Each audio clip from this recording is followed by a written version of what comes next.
Chapter 9. The Blissful Devotee and His Cosmic Romance. Little sir, please be seated. I am talking to my Divine Mother. Silently I had entered the room in great awe. The angelic appearance of Master Mahusaya fairly dazzled me. With silky white beard and large lustrous eyes, he seemed an incarnation of purity. His upraised chin and folded hands apprised me that my first visit had disturbed him in the midst of his devotions. His simple words of greeting produced the most violent effect my nature had so far experienced. The bitter separation of my mother's death I had thought the measure of all anguish. Now in agony at separation from my Divine Mother was an indescribable torture of the spirit. I fell moaning to the floor. Little sir, quiet yourself. The saint was sympathetically distressed. Abandoned in some oceanic desolation, I clutched his feet as the sole raft of my rescue. Holy Sir, thy intercession. Ask Divine Mother if I find any favor in her sight. This promise is one not easily bestowed, the master was constrained to silence. Beyond reach of doubt, I was convinced that Master Mahusaya was in intimate converse with the Universal Mother. It was deep humiliation to realize that my eyes were blind to her, who even at this moment was perceptible to the faultless gaze of the saint. Shamelessly gripping his feet, deaf to his gentle remonstrances, I besought him again and again for his intervening grace. I will make your plea to the beloved. The master's capitulation came with a slow, compassionate smile. What power in those few words, that my being should know release from its stormy exile. Sir, remember your pledge. I shall return soon for her message. Joyful anticipation rang in my voice that only a moment ago had been sobbing in sorrow. Descending the long stairway, I was overwhelmed by memories. This house at 50 Amherst Street, now the residence of Master Mahusaya, had once been my family home, scene of my mother's death. Here my human heart had broken for the vanished mother, and here today my spirit had been as though crucified by absence of the Divine Mother. Hallowed walls, silent witness of my grievous hurts and final healing. My steps were eager as I returned to my Gurper Road home.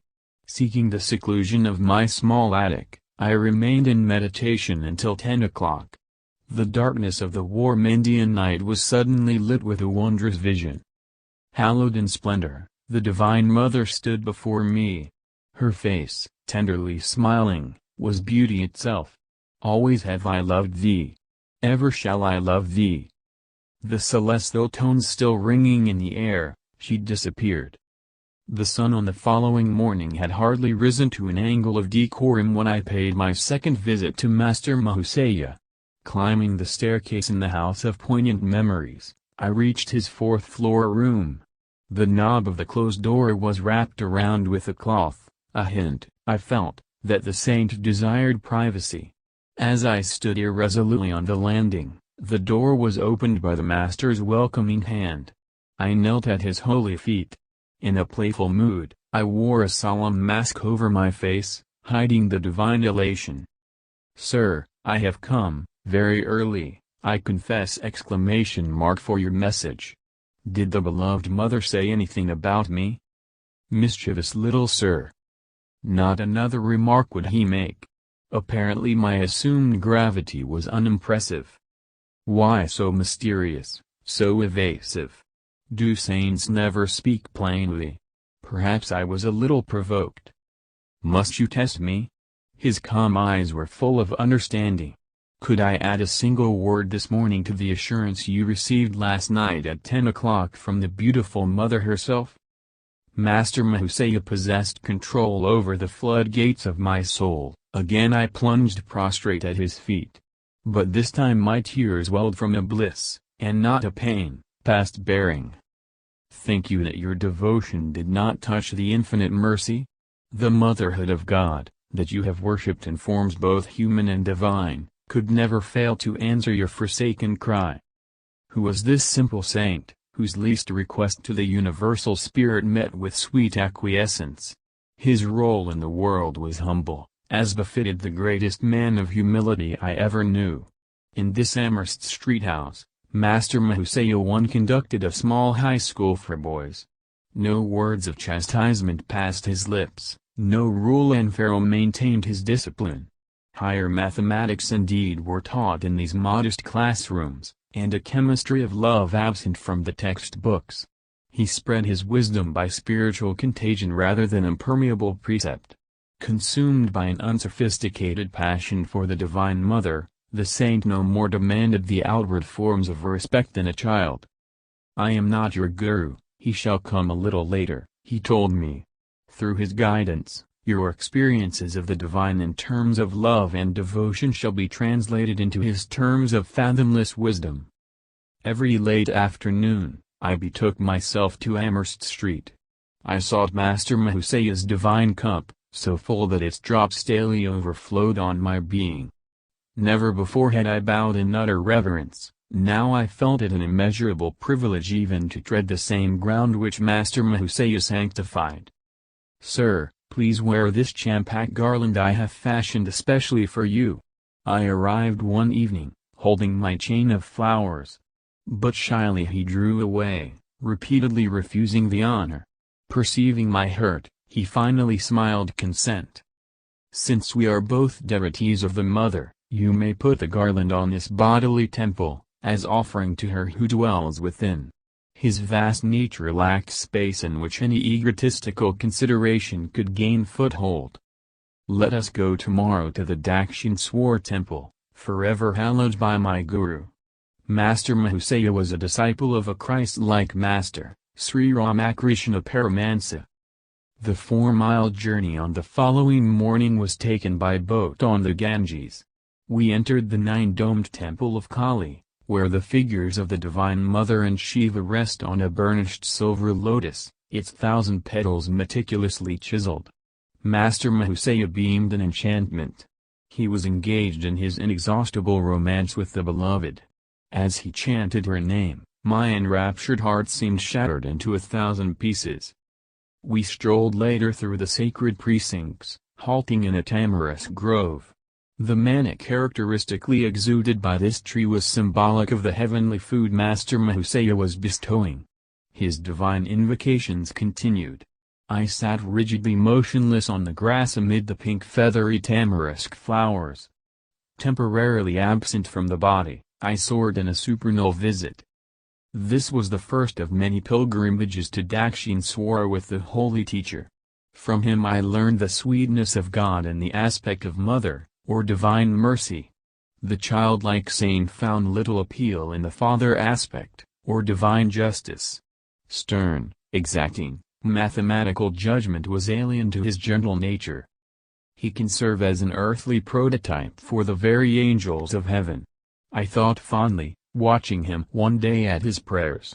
Without a breath of censure or criticism, he surveyed the world with eyes long familiar with the primal purity. His body, mind, speech, and actions were effortlessly harmonized with his soul's simplicity. My master told me so. Shrinking from personal assertion, the saint ended any sage counsel with this invariable tribute. So deep was his identity with Sri Ramakrishna that Master Mahusaya no longer considered his thoughts as his own. Hand in hand, the saint and I walked one evening on the block of his school. My joy was dimmed by the arrival of a conceited acquaintance who burdened us with a lengthy discourse. "I see this man doesn't please you," the saint's whisper to me was unheard by the egotist, spellbound by his own monologue. "I have spoken to Divine Mother about it, she realizes our sad predicament. As soon as we get to yonder red house, she has promised to remind him of more urgent business." My eyes were glued to the sight of salvation. Reaching its red gate, the man unaccountably turned and departed, neither finishing his sentence nor saying goodbye. The assault air was comforted with peace. Another day found me walking alone near the Howrah railway station. I stood for a moment by a temple, silently criticizing a small group of men with drum and cymbals who were violently reciting a chant. How undevotionally they used the Lord's divine name in mechanical repetition, I reflected. My gaze was astonished by the rapid approach of Master Mahuseya. "Sir, how come you here?" The saint, ignoring my question, answered my thought.